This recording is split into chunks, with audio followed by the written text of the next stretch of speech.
was 7 months pregnant, he held a knife to my face and said, "One more tear rolls down your cheek and I'm going to cut your face off." I, entered the system completely broken, totally pissed off, kind of just a mess, realizing that this system sets us all up. They profit off of American suffering. The opioid addiction, half of my millennial generation is gone. Welcome to the Empress Lioness, a sacred space where the spirit roars and the soul remembers everything. In each episode, we sit with visionaries, founders, creators, and healers. I'm your host, Karen Mitchell.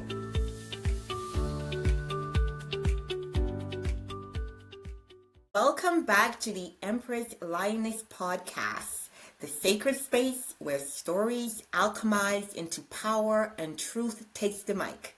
I'm your host, Karen R.F. Mitchell, and today we're stepping into a story that holds both shadow and light, a journey of justice, art, healing, and radical purpose. Our guest is Elizabeth Makatowicz.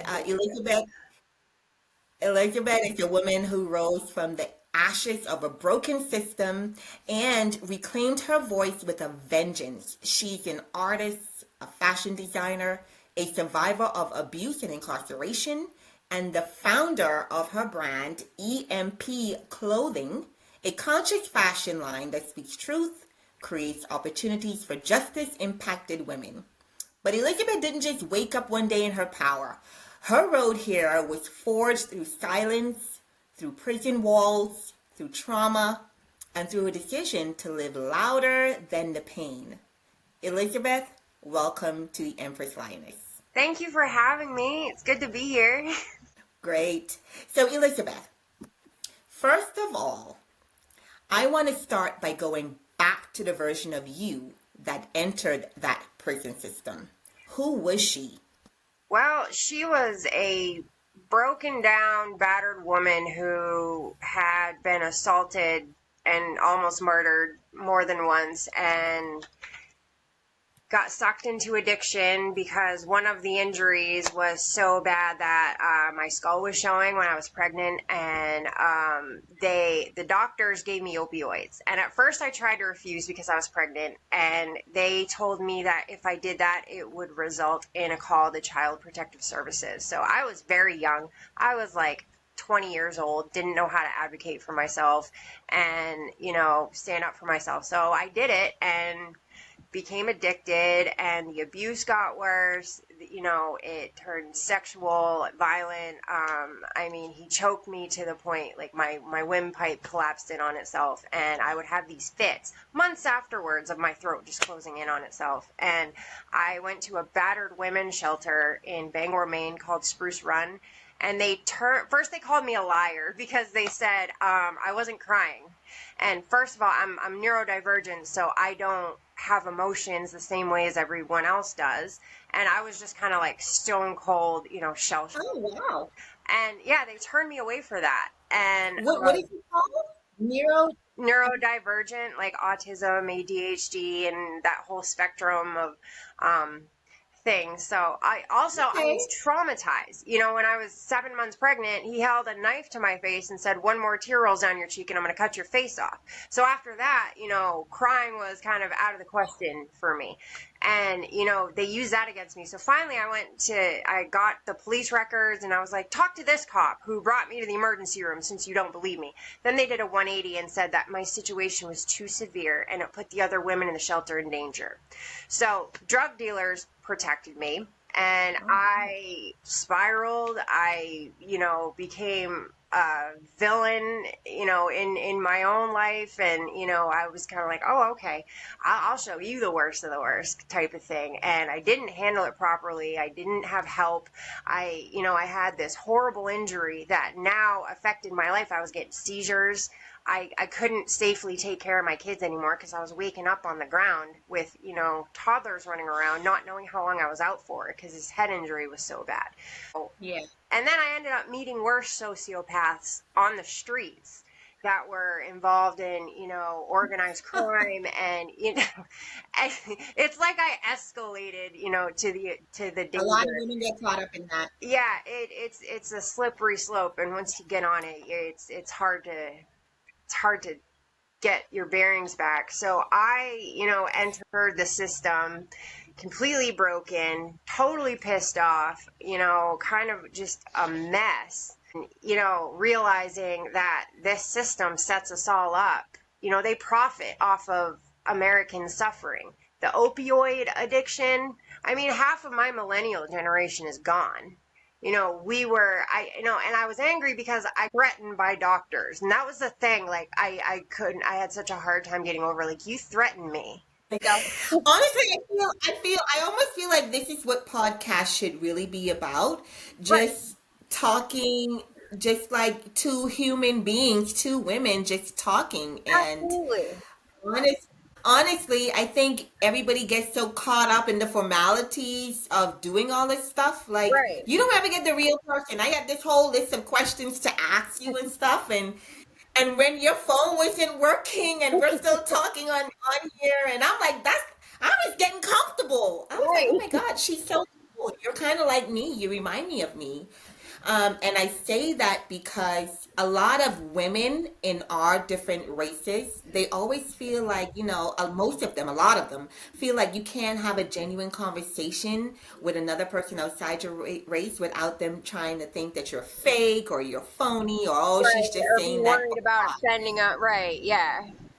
Yeah, like the way how this whole thing with you and I felt so comfortable with you talking. It was like, Oh, and good. I couldn't, you were frozen, but I felt really comfortable talking to you about even my personal life and how much we had in common as I was talking to you. And you're probably looking at me like, oh my God, there's no way she could have been through any of that stuff. But the reality is Yeah. that there are a lot of women that are like us that go through these experiences in life, the toxicities, the traumas, the disappointments. Like we go through a lot of stuff in life as women, Yeah. It took And me years to be able to like say the words like he hard-R'd me. Like I still don't like saying it. Like it really, like it's violating your soul in a way that just can't be articulated at all. because you're still holding on to it, Elizabeth. Just say it and cut it. You know what I mean? Like because what you're doing, and I know this because I've done it too. You bury that stuff so deep on the inside of you, and then to say it makes you feel like you want to vomit. It Right, made because me then you're feel like that. validating it, like now it's real, and it took me years to say Yeah. it. And then there was this other situation that happened, while I was in prison that was, worse than that. And yeah, still, it's just repeated trauma You over have and over to. and over again. And So you're not really healed. what'd you say now? Oh, now you're breaking up. You're not. Are you doing healing work on the inside? Oh yeah, I'm working on it. I'm still, I'm doing the best I ever have been. I'm still healing. I Yeah. haven't relapsed.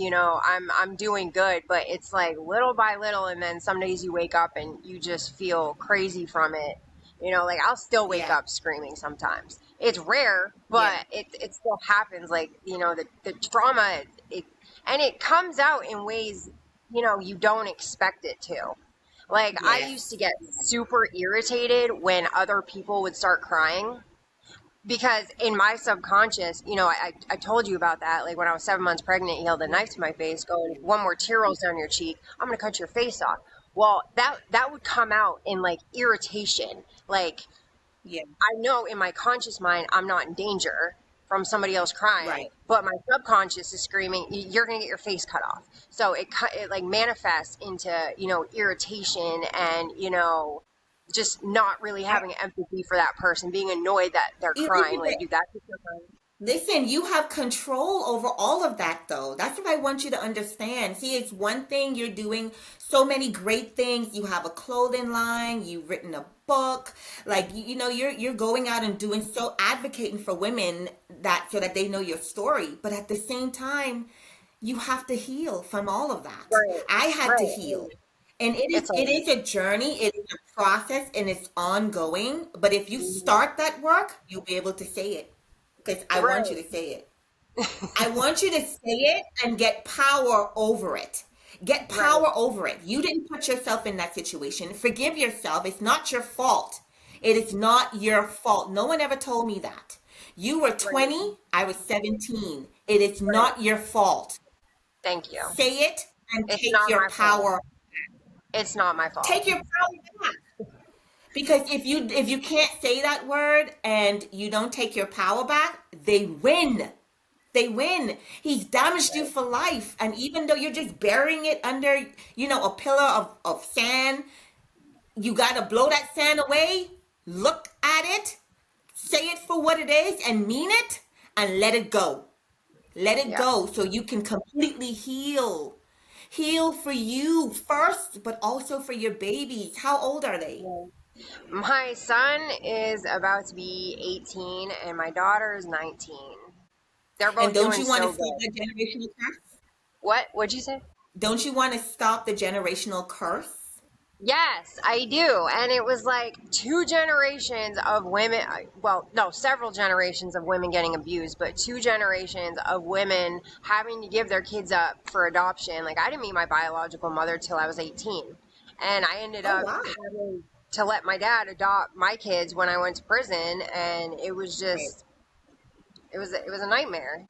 But I mean, Yeah. I was blessed because I still got to be in their lives. Like, I was never not in their lives. And, That's it good. was open, adoption. And, by the time I got out of prison, like I was okay. I wasn't relapsing this final time, but the medications they had me on were, Yeah. medications I never should have been on because I had a bipolar 2 diagnosis that wasn't accurate when I'm really just, neurodivergent somewhere on the autism spectrum. So medications are not going to work for me. My brain Right. just processes things differently from neurotypical people. And we have a society that only caters to neurotypical people. And if you don't fit in that box, then you need to be thrown away. And if we can't extort you, then, the suffering of the American people is the most extorted. It's really bad. I And feel I you. don't think I people feel you. realize, from the recovery, we have all these rehabs making 30, 40, $50,000 for how a couple weeks in rehab. And then they kick these people out over nothing, and then they just fill Yeah. that bed again. Like, it's always a scam to profit off of people's suffering instead of helping them, instead of, giving them You're so housing. And, right. it would be cheaper just to give people housing than have all these homeless people on the street. But they I want to agree. continue profiting off of the prison pipeline. And, Did you have to do that too? Did you have to go through a rehab center also after when you got out? no, no. The feds No. didn't want to put me in rehab. They didn't want to pay for me to Oh, go to rehab. you know what? You were But telling me that story. So I want yeah. you to, because I still don't understand how you got there, how long you stayed, what was your experience? Oh my, well, for prison, I started after the battered women's shelter wouldn't help me. The only people that were willing to help me were drug dealers, basically. And so I Yeah. basically became one because, just trying to survive. I couldn't hold a job because the head injury was so bad. I'd get seizures and they'd be like, you're a liability, or I'd miss work from the chronic pain or, having some other issue because of that head injury. It's a lot better now. Like, I can work now, but I couldn't Right. drive back then. Right. It really altered my life overnight. And, I became an addict because they prescribed me opioids. And looking back on it, I think he was one of those whale doctors that, was getting paid off for every patient he got on, opioids. Wow. Because why are you going to threaten somebody with child protective services if they don't want to take this medication? Like, that's wild. And then I tried to get my records when I got out of prison because I wanted to sue these people. And they said, we only hold records for pain management 7 years back. I'm like, what? Why would you do that? Like, they were trying, like, it was a massive cover up. And I don't know if you watch Dope Sick. That is a great series, and it depicts perfectly what the Sackler family did to America. You know, they profited Oh, off wow. addiction. Okay. They lied, knowing that these pills were far more addictive than they were. And they went in the back doors of, you know, my community up in Maine. Everybody was getting addicted to these pills. Everybody. And, you know, and this is the pattern. You know, in the 70s and 80s, it was crack cocaine. You know, 90s, oxys. You know, they always have a highly addictive substance they're dumping into society, and then, you know, profiting off of the mass influx of the prison population, and then they get free labor when people go to jail, and that's what it's really about. You know, the same corporations that are profiting off of cheap American inmate slave labor are the ones funding the genocide. Like, they say there's no such thing as double jeopardy, like you can't be charged for the same That's incident not twice. right. Right. That's not true. Yeah, that's not true. I Oh, was wow. I was charged in the state for selling substances, and then the feds picked it up 2 years later, and it was the exact same bus, the exact same set of paperwork. Like, I literally went to jail for the same incident twice.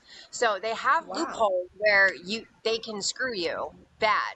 And, you know, they love to call people conspiracy theorists and write them off and call them crazy when they're asking questions and, you know, coming up with their own answers up until they want to lock civilians up.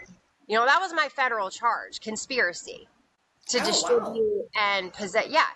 So you have, and it's one of the most widely used charges to lock people up because it is so loosely worded. Like, you could use it for Yeah. money laundering, you could use it for, you know, a violent crime, you could use it for drugs. You know, you could basically, conspiracy is, you know, coming up with, you know, some plan to do a crime. So they can just, you know, use it for whatever they want. And that's the problem. You know, Oh, we my have like gosh. we have more prisons than we do colleges. I mean, and the atrocities that go on in there, I mean, it's reprehensible. That's I what I watch want to get children die. into. I want to get into how that was in there. I think a lot of young women, they don't really think about it. They think that it's mostly a man thing, but women end up in there too for whatever reason. No, And women go give to us an prison. idea. Yeah. So Tell seventy us how it percent. was, life in Yeah. there. So it's awful. I mean, it's dirty, it's disgusting. You know, if there's a medical emergency, you're not going to get it. I mean, one girl broke her foot shoveling snow. That was her job. And by the time they took her Wow. to the hospital, they had to re-break her leg because the bone had fused back Oh, together. I mean, we were making our own tampons. We worked 40 hours a week, you know, hard manual labor jobs. You know, girls were doing construction, painting. You know, we were doing like what wow. they consider man jobs. And, you know, you work Right. 40 hours a week. I made $5.25 a month for working 40 hours a week. You cannot buy a box of tampons on the I was commissary just going to for ask that that. much. Can you even buy tampons with You that? can't. You can't. They jack the Oh, my prices. God. You can get item in the feds. You can get items. You know, you get in the free world. We call them free world items. You know, in the state Yeah. when you can't necessarily get those items, but you can buy the stuff. But they jack the price up. So, you know, for instance, there was an MP3 player, the same one at Walmart for $13 when I got out of prison. They charged us $89 for that. Wow. Yeah, like, they jack the price up because you have nowhere else to get it. You can't have people Yeah. send you stuff. So yeah, you get extorted again, and you don't even make enough to buy tampons. So, you know, That is we'd make our crazy. own. And it came as a real infuriating shock to me when I watched the Israeli hostages be released, and they said, when we had our period, Hamas gave us tampons and, you know, feminine hygiene, no problem, no questions asked, no humiliation, no abuse. I know women who had to show their Right. menstruation in state prisons before they were given the dignity of hygiene. You want to call Hamas terrorists? Fine. Fine, they're terrorists. Why are terrorists showing more empathy and humanity to their hostages than American institutions? Right? That's a good question. Hopefully You someone want to watching this call is going to be able terrorists? to answer. Fine. I literally imagine, I want everybody watching this to, because, you hear prisoner and you think, oh, criminal, and automatically that person is dehumanized for whatever That is horrible true. thing the government said they Yes. did. So please just imagine that being your mother, your daughter, your sister, some woman you place value on and care about, needing a tampon and being forced to show a male or female officer their menstruation to prove, that they need this item. So Just degrading. imagine that happening, because that's the reality of it. And at this point, everyone's on the chopping block. I was in I prison agree. with a little 76-year-old grandma, and her What? crime, yeah, her crime was she needed knee surgery, was trying to walk, and her insurance wouldn't cover it because she was married to a veteran. So she put single down on the paper, and she got medical insurance fraud. They came in, busted her doors down with a whole SWAT team, guns in her face, scared this little old grandma to death, and all she was trying to do was get knee surgery to walk. That's Wow. America. So when Wow. you start talking about criminals and they shouldn't have gone to jail, they shouldn't have broke the law. Let's go over who you're really talking about, because America is a Wow. different place. People are going to prison for stealing, the basic necessities. People are going to prison because they sold drugs, because they were just trying to pay their bills in an impossible economic climate where we have an oligarchy sucking Americans dry and then sending our money to go commit war crimes. Well, Elizabeth, the question then would be, people would ask, well, it's called breaking the law, right? So they see those people as breaking the law. And so a lot of people that's in society don't really want to be around criminals, because then they fear for themselves. You know what? I watch real criminals get away with horrible, horrible things every day. Only 2% of sex offenders go to jail. Only 2%. Um, as a drug dealer, I got more time than most violent pedophiles. Right? Like, I'm I sure. remember I remember being in solitary confinement and waking up to all the men flipping out above me because this one child predator was in there telling them about all of the crimes he did and what he Oh, planned on doing when he was released the next day. We were flipping out, telling the cop, you need to detain this person further because they're making plans to go rape another little boy. We got wow. told to stop harassing him, and he's, because pedophiles is a protected class now. They're protected, and that don't, like, that's why it's so infuriating. Like, don't talk to me about criminals when y'all let the worst criminals. The Sackler family never saw a day in jail. They wiped out half my generation with opioids. They'll never see a day in jail. So, the biggest criminals that are doing the same things, only on way worse levels, they never see a day in jail in America because it's, how much money you have. You can pay your way out of anything. Wow. It's That's just the hypocrisy for me, and my neurodivergence. Like, I don't let go of injustices very well. Like, even when it's small and yeah. petty, people are like, you just let that go. No, no, it's the principle of it. I will not let that go. You're standing up, and you're standing up not just for you. You're standing up for women all over the world. That's what you're doing. And, It's on you the know, inside of you. our But government is still actively committing genocide against people of color in this country. I met women who were sterilized against their will. I was only in prison less than 10 years ago. It's not like this was a long time ago. And I was in yeah, there before Trump. I was in there during Trump. And, this was all going on with all of that. And then he opens up the ICE camps, and ICE starts showing up at the prison to grab people who are at the end of their sentence to deport them. And when he was just deporting them, fine. But now you're rounding them up and putting them in concentration camps in America. And the fact that we let this go on for so long, to our own people, is how we got here. This halfway yeah. humanity nonsense. Like, well, society needs to feel safe. Society is much safer when people have their basic needs met. when people have If housing, only. when people have food, when people have health care. It's amazing how much the crime rate goes down when people aren't desperate for those things. And this is supposedly the richest nation, in the world. Definitely the most corrupt at this point. I mean, and it's just infuriating to me. Like I was locked up in Maine because I spent most of my life in Maine.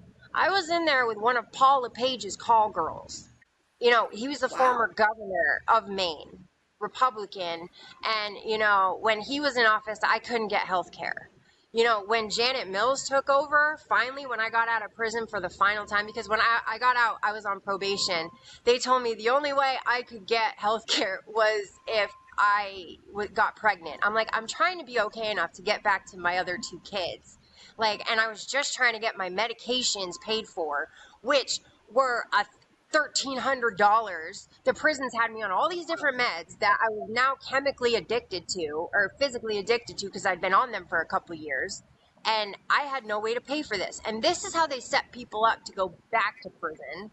You get them on all these different medications that they don't need. And if they start detoxing from it, guess what? They're going to go look for other substances. Yeah. There was no way I could pay $1,300 a month for medications without and you're court ordering people to be on this stuff, and you're not giving them a way to pay for it. You're just saying, oh, I'm going to put you back in jail if you don't figure it out. And it's just it's terrible, the violence I saw in there. And this is another thing I've been working on, is the PREA loophole. I started working with state legislatures up in Maine to get better bills passed. We did get a bill passed mandating all jails and facilities in the state of Maine provide tampons and pads free of charge for women. That needs to be federal. Awesome. That is federal. So that was a step in the right direction. I was really happy about that because, basic levels of dignity for women. Come on. Do not stand on this moral high ground like, oh, we are the pillars of morality, and you treat your own women in your own country this way. Well, you're being you're being very vocal about all of the abuse and everything you've endured in the system, and not just before it, but I mean, what reforms, I know you told us one just now, but what reforms would you put in place today if they gave you the mic at the Department of Justice? First of all, PREA needs to be completely redone. So this was one of the more PG-13 things that happened to me, but it pissed me off because I was spiraling on the wrong medication and I was in and out of psychosis. And these people did this to me like while this was happening to me. So they forced me to strip in front of cameras in, a solitary cell at Somerset County. And it was, of course, under threat and duress of being maced, extracted, beaten. They like to go big there. They have electric shock shields. I mean, they have canisters of, gas that's chemically designed to take the oxygen out of your throat. This is what they use on unarmed women, like 10 against 1. It's disgusting. And they forced me to strip in front of cameras. I had a PTSD meltdown because my ex used to trap me in the bathroom and make me strip and torture me for hours. So this triggered that. And I literally thought I was back in my own old bathroom. So in the state of Maine, it's illegal for them to have cameras inside of jail cells, where the inmate goes to the bathroom, eats, sleeps, all that. It's illegal for them to do that. But Somerset County is above the law. What do you know? Paul LePage is from that county. And yeah, so I get to Alderson prison. I'm finally in the feds. And they're like, did anything happen to you? Like, do you want to file a plea? I'm like, yeah, actually I do. Like, you forced me to strip in front of, cameras where your male staff is in there watching. Like, yeah, I do. And so filed paperwork when basically Somerset County said, yes, we did, but it's fine. They admitted to everything I was complaining about and said, we didn't do anything wrong. And that's what they do. They'll admit to it and basically say we followed all the rules, so it doesn't go to an outside source. That's how they stop it from going to an outside source. But it's supposed to. Like, anytime an inmate complains about anything sexual, it's supposed to go to an outside source. It doesn't. Wow. And So when Alderson got the paperwork back, they read it to me and said I could not have a copy of it. So when you get out, the first thing that if you're going to do a lawsuit, you have 90 days to file for, or it's either 90 days or 90 days for something. I can't remember. But you have to have the original complaint. The first thing they ask for is, where was the outcry at the time? Where was the complaint? Well, I filed one, but they wouldn't let me have a copy of it. And then, so I petitioned the feds for it. They said, we can't find it. Come to find out, the captain and 4 of his subordinates at Alderson all got charged with raping and stalking inmates and tampering with PREA evidence. Yeah, so they got rid of all the PREA complaints, basically. Yeah, that guy was doing 10 years for over a dozen women. So, I mean, if he had done that with civilian women, he would have gotten life in prison. But because they were inmates and he was a cop, he only got 10 years. And so that's how they're bearing the abuse. And then I asked Somerset County for a copy of all my paperwork, and they said, we already gave it to you. We sent it to Alderson. Anyone ever got pregnant in there? Oh, yeah. It happens. What do they do with the babies? And do the women in prison go to get prenatal treatment? Oh yeah, you get prenatal treatment. They have to give you prenatal. A lot of the babies die. I met women who had been sterilized against their will. Most were not white. So, it's very bad. It's really bad. Wow. Women in ICE detention centers are having miscarriages a lot. Their babies are dying. They are dying. It's terrible. In the north, we always thought, oh, I wish we were in Florida or Texas because they definitely have AC in the summer. They don't. They do not have climate control in the southern facilities. There were inmates literally roasting to death. Like, you have these old brick buildings that are basically ovens. Yeah. There were 56 heat-related deaths last summer in Texas for inmates. I mean, that is literally torturing and slow roasting somebody to death. That one inmate's body was I think it was 17 degrees after he'd already been dead for 45 minutes. Like, that's crazy. Bodies go cold quickly. And that body was still 127 or 117. One of the two. I can't remember exactly. Don't quote me on it. I'm really bad at remembering numbers like that. Where are you getting this information from? Well, I keep up with a lot of news, and we have a great community on TikTok and on Instagram, social media, and because we all want to work. We all want to work towards the same goal, where cops aren't getting away with murdering people in there, where they're not getting away with raping people in there, and where we don't have a system that just abuses, traumatizes, and enslaves people. I've worked with a lot of, nonprofits and stuff like that, donated art, gotten the word out there however I can. But yeah, it's really a community of all former inmates. We've all been screaming about this. That is awesome. Why don't you go ahead and let the viewers know what those the names are on Facebook, the groups? Definitely. So Jessica Kent is great. Marcy, I'm trying, because they don't really have their names on, but if you follow me on Instagram or TikTok, it's EPM_ART_1111. I can connect you guys with these people. They're great. I can't remember all their screen names. One of my friends on there, he was one of the school shooters. He didn't kill anybody, but now he speaks about, what got him to that point and how we need to do better, with our younger boys and our young men in this violent, society we live in that's traumatizing everybody, and he's doing so much good. Wait, you said he was a school shooter? Yeah, he brought a gun to school, and his plan was to, go out, suicide by cop. He didn't really actually want to kill anybody. He just shot it into the ceiling to scare people. And he knows what he did was wrong. He did 17 years for it. He didn't hurt anybody though. But, he was trying to kill himself?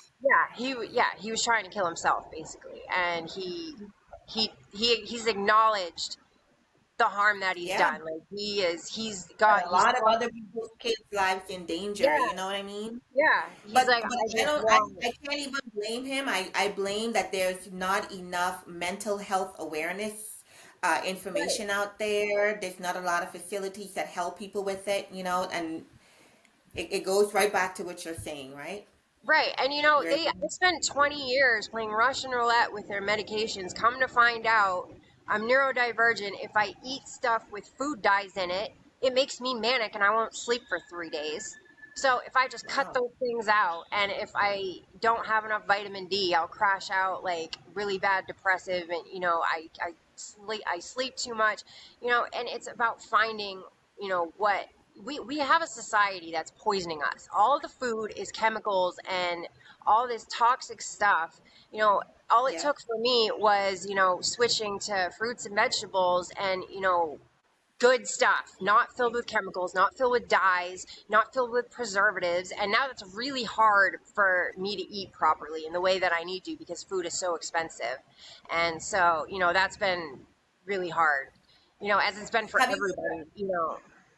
No, you're right. I just spoke with another young lady yesterday on another podcast, and she was telling me how she started doing farming she lives in Chicago area, and she said that they're doing farming. They have a facility there. You can go and learn how to farm and feed yourself and stuff like that. I see a lot of people getting into that now, including me. Yeah. Um, that's an alternative, you know what I mean? But I really love everything that you're saying, and I'm really interested. Do you don't have any art, any pieces of art that you did, or your clothing line? I'm so interested to see where all of that pain went to. So yeah, there's actually, if you go on my book site, there's a direct link to the clothing site, and on the clothing site there's an art gallery, and you can look at all the Right. paintings. Those were a lot of the paintings that I did during, my healing journey at the beginning of it. But I'm weird. Like one day I'll be, painting butterflies and rainbows and flowers, and then the next I'll be painting, some dark, demonic weird skull thing. You never really know what you're gonna get with me. But I do a lot of, political justice pieces. Like I did some for what's going on in Palestine. Hold on. And Sorry, I just want to share it so people can see what it is that you're doing oh, because I'm oh, curious. I don't I'm know. gonna share my screen, and then Okay, you tell me where to go. All right, let me see. Let me know when you can see my screen. okay. I can see some. Yep. Okay, that's the book. I painted the cover, by the way, so you can go down. Yeah, go down further. That's you. Keep Beautiful picture. going. Oh, products. Yeah, if you go to products, view more. Uh-huh. Okay. Yep, and you can go there, and that's, Ah, yeah. you know what this Hold on. reminds me of? It's supposed to It be, reminds me of the Day of the Dead skull. yeah, yep. I love Santa Muerte and Day of the Dead and all that stuff. Um, oh, Oh, freedom and beautiful. justice for all. Go to the freedom and justice for all. I wonder if you could see the painting. That was one of the political justices paintings that I did. Um, It says headband. Let me see. yep. I think you have a Um, here. Oh, I found it. I found the painting. yep. Oh, that's beautiful. Oh, I love your website. Thank you. That's awesome. Yeah, you surely did turn your pain into art, into beauty. It tells a story Yeah. behind you, and I absolutely love that. I love that you're, It was my so hustle positive. in prison. It was my hustle in prison. I used to paint the Yeah. inmate cups. I'd sand them down and then I'd paint it. And then I'd get one of the girls who worked in that part of the prison to get me some floor wax. And I'd seal the cup with that so that they could wash it and everything. And then I painted murals in, a couple facilities, which was cool. In prison, I only got raided twice because you're not supposed to like do that and have your own shop or whatever. And they act like you just got busted with a body. and they're Yeah. busting you over some paint and, paint brushes that I doctored up with, a fingernail clipper, because Oh you get what you get, and like you still got to yeah. make it work somehow. So, prison things are a little scarce. But yeah, it's funny the level of petty they go to. This one CO, we called her the squirrel.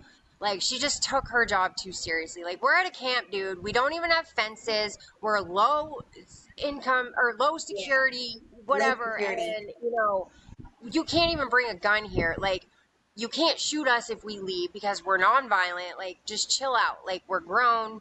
Leave us alone. She used to climb the tree and try to bust people smoking, and she fell out of the tree and broke her leg. Like, that's what you get for being petty. It was funny though. Oh my gosh, you are funny. But yeah, you have some hilarious stories. I can sit and talk to you for hours, just because you're so real. Like you went through all of these experiences in life, and sometimes people will think like, "Oh, my life was this and my life was that, yada yada yada. My mother didn't hug me enough." And then you have a conversation with a powerful woman like you that's actually making changes that have been in the mud, that you're like a lotus flower. You're an absolute lotus flower. Thank And, you. you know, thank you for the work that you're doing, but also give Thank you for yourself a giving me gift. a platform. Thank you for being the first platform I've been back on. Like, I'm excited. Oh, listen, it's not a coincidence. No, It's not a no, coincidence. not at all. But, I also want you to give yourself the gift of healing, because that's important. See, we can carry our stories with us, Mhm. but if we don't break the generational curse and if we don't heal, you'll be toting it like a bag. You see how I'm toting mine? I'm toting my Right. hurt and trauma like a Gucci bag. And you tote it like a ton of bricks. Do you see what I'm saying? We can still make changes in the world. We can still advocate and show women what real empowerment is and how really strong women are. But we got to heal ourselves. Make Yeah, that for load light, sure. because you have a story to tell. And the world needs to hear your story because you're helping so many other women.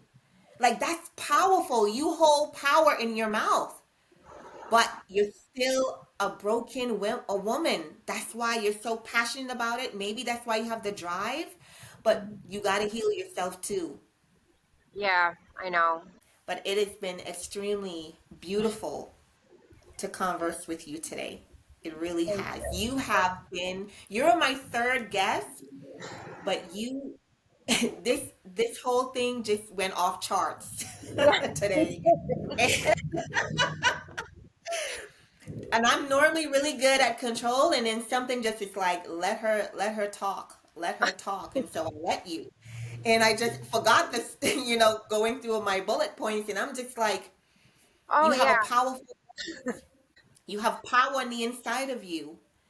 Well, thank you again for, joining me here on the Empress Lioness, where our voice is our roar, and you sure roared today. It was lovely meeting you. I wish you all the best, and Thank we'll you. talk soon. Thank Definitely. you.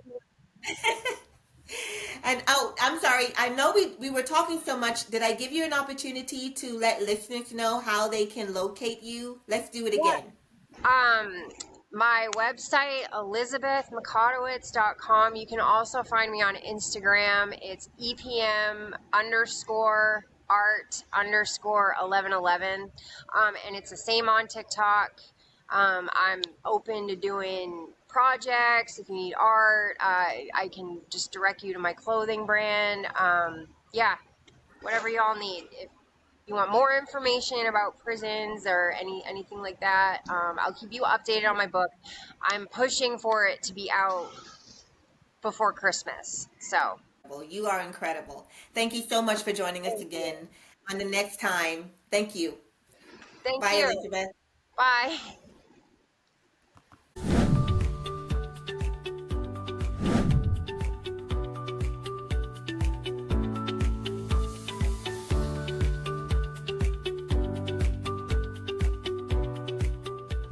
I'm your host, Karen Mitchell.